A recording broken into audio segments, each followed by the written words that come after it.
And it is a pleasure to be joined today by Gina Agnano, who is the editor-in-chief of DoNorth magazine, a publication of SUNY Plattsburgh and the North Country Chamber of Commerce. Welcome. It is nice to see you.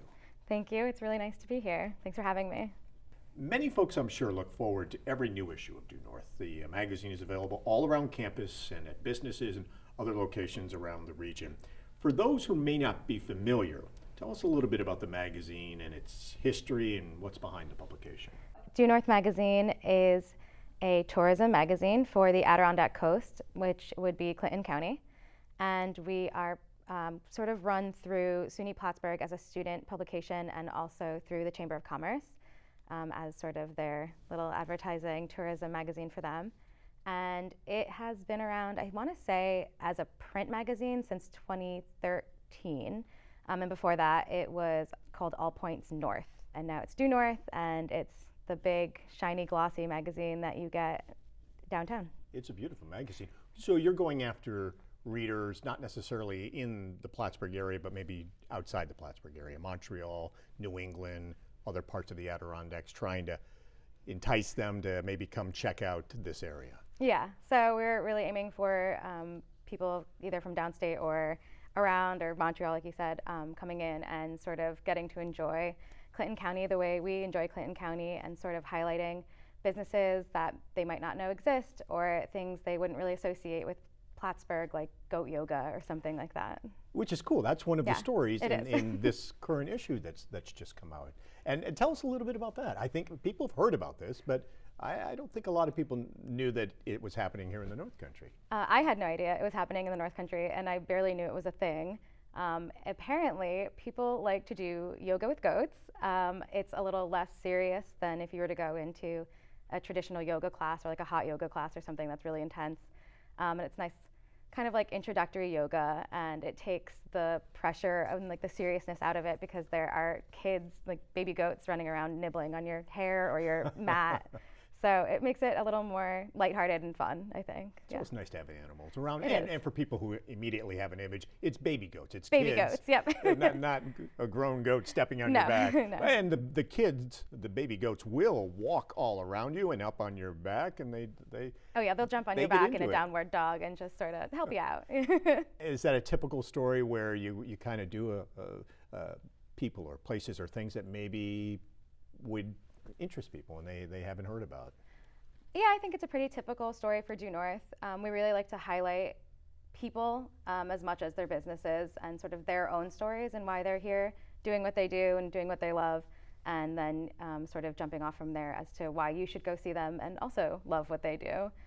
So goat yoga is a great example for that, and then we have loads of other stories that are sort of similar. We did last issue a guy who makes cigar box guitars, just stuff like that, just people doing things that they find really interesting and then sharing it with the community, and just making Clinton County sort of the fun place that it is. The issue that's coming out now, this is your winter issue. Yes. What other stories? You mentioned the yoga goats, yep.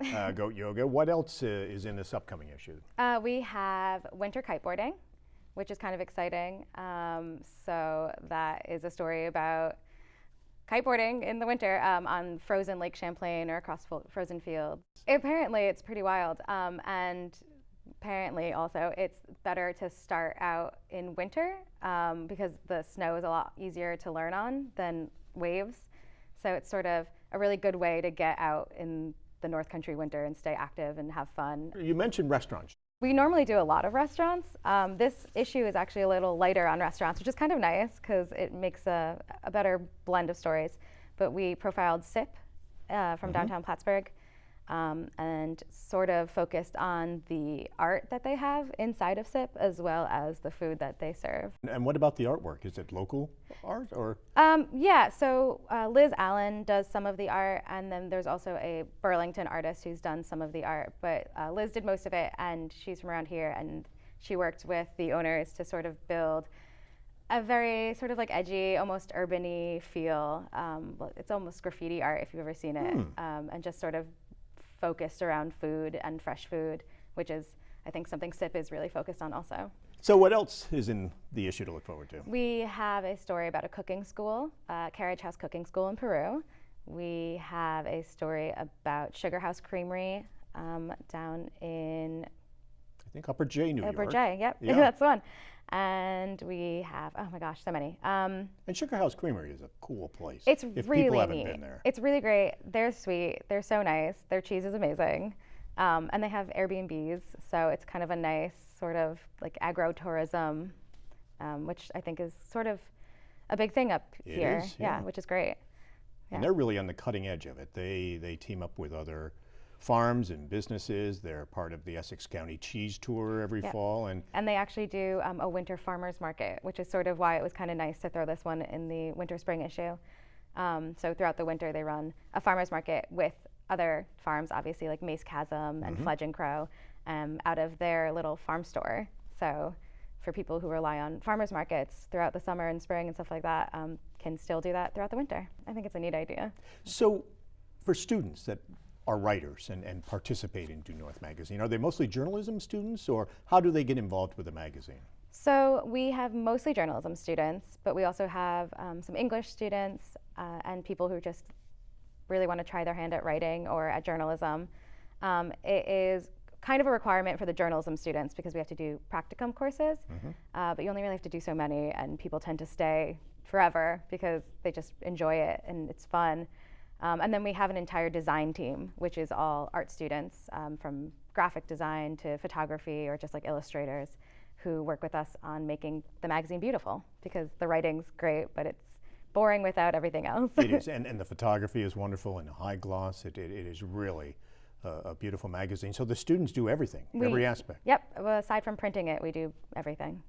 And it's printed up across the border in Quebec. It is printed in Quebec, yep. And then it's twice a year. You do an issue. You'll do an entire semester of planning for the stories and gathering the stories and writing the stories and then assembling the magazine and layout and all that. So the issue comes out at the end of the semester. Right, so we do winter, spring, summer, fall, and it's sort of off season by one because it'll come out. We started in August, and this issue is coming out in December, and so that'll be ready for all the winter activities, and then we'll start our next one come January when everyone gets back on campus for summer, fall. This is your second time around as editor-in-chief. Yes. How enjoyable has this been for you? It's very enjoyable. I would say I love being editor-in-chief. It's a lot of work, but it's worth it. I think there's something really satisfying about having, I don't know, overseeing every moving piece of everything that's happening and working so closely with all the writers and the designers and just really getting to know the stories in and out and then holding it in your hand at the very end of it. Because there are points in the process where you think it's never going to happen. This is never going to get done. Hang in the towel now, move away, change your name, it's done. But it always comes together, and we always get a magazine at the end, and it's always beautiful, and it's just a real piece of pride.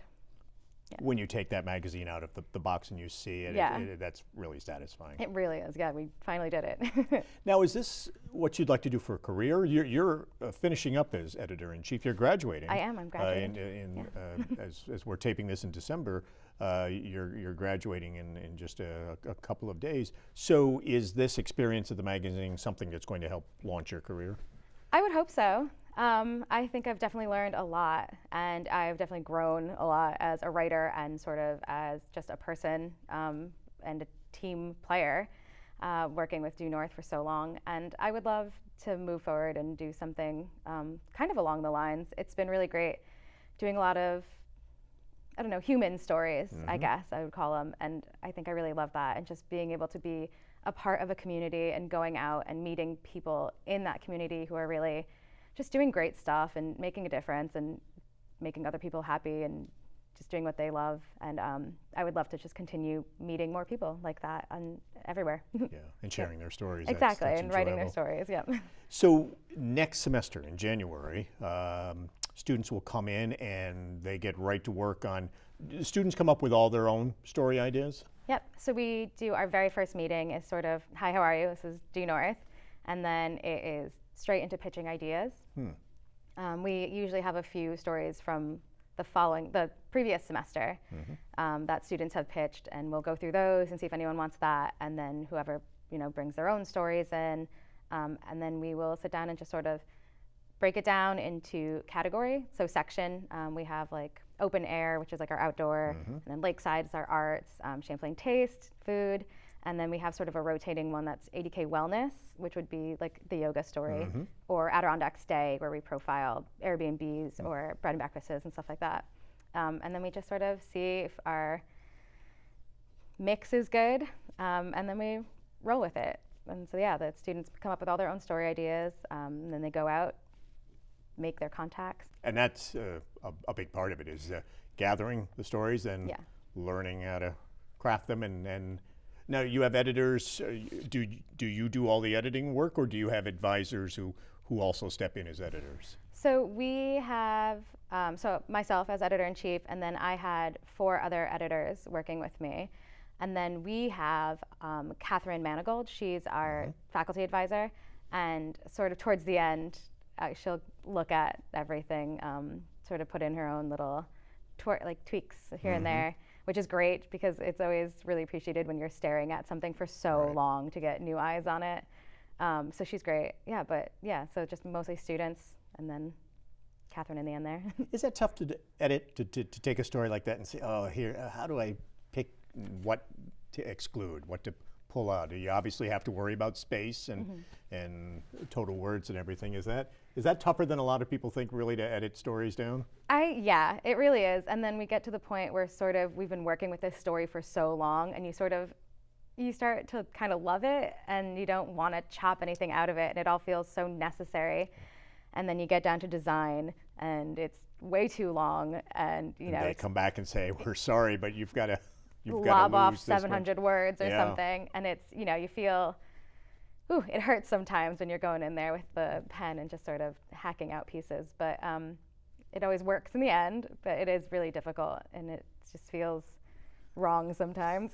When you have to cut so much. Yeah. So is it strictly a publication, or do you have online social media components as well? We have a Facebook and an Instagram that we should use more, and we were hoping to do that moving forward now, sort of hire a social media person.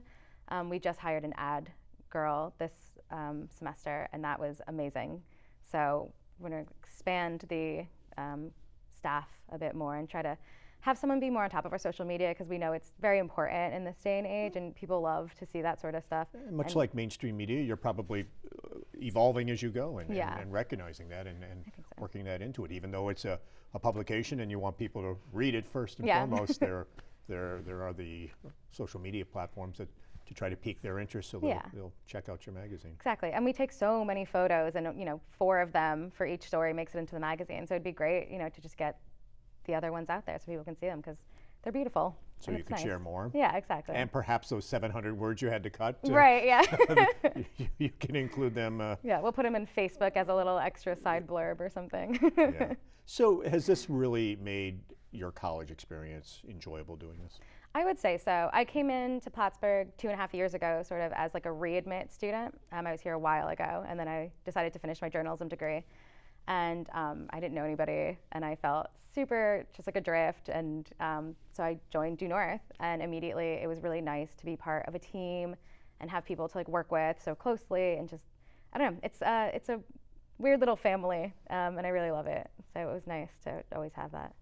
And the Chamber, North Country Chamber of Commerce, the Adirondack Coast, as they call this area around here, Lake Champlain, they must love having this publication to get the word out. I hope so. We love having them. We work really closely with Alyssa from the Chamber, and she's always just been so sweet, and she's always really helpful when we're struggling with ideas. She'll come with a spreadsheet of ideas of things that we haven't covered and that we probably wouldn't even know about if she didn't tell us. So it's always been a really great partnership to work with the Chamber. DoNorth is around campus. It's around the city of Plattsburgh. It's around the region. If folks would really like to get their hands on a copy but aren't in a place where they can get one, where else can they find it? They can find it online.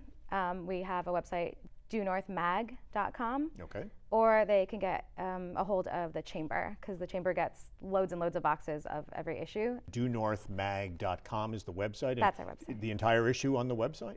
Yep, the entire issue, and all of our back issues would be on there too. So if there's a story that you might remember from 2015 and you're like, oh, what was that restaurant? It'll be there. So You can look it up. Fantastic. Yeah. Gina Agnano, thank you very much for taking the time to be with Thank us. We you. appreciate it. Thanks so much. This is fun.